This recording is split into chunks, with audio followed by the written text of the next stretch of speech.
نبی پاک صلی اللہ علیہ وسلم کی خدمت میں رہا کرتے تھے، رات نبی پاک کی خدمت میں گزارتے تھے۔ حضرت سیدنا ربیعہ بن کعب رضی اللہ تعالیٰ عنہ آپ کہتے ہیں کہ میں ایک مرتبہ وضو کا پانی لے کر نبی پاک صلی اللہ علیہ وسلم کی بارگاہ میں حاضر ہوا تو نبی کریم صلی اللہ علیہ وسلم نے ارشاد فرمایا، دریائے رحمت جوش میں آیا، فرمایا کہ سل اے ربیعہ جو مانگنا ہے مانگ لو، ربیعہ جو مانگنا ہے مانگ لو۔ حضرت سیدنا ربیعہ بن کعب اسلمی رضی اللہ تعالیٰ عنہ آپ کہتے ہیں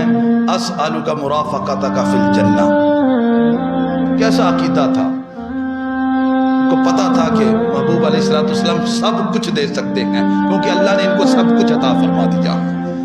اللہ نے ان کو سب کچھ عطا کر دیا ہے، یہ سب کچھ عطا کر سکتے ہیں۔ حضرت سیدنا ربیعہ بن کعب سے فرمایا سل جو مانگنا ہے وہ مانگ لو۔ حضرت سیدنا ربیعہ بن کعب رضی اللہ تعالیٰ عنہ آپ عرض کرتے ہیں اسألک مرافقتک فی الجنہ،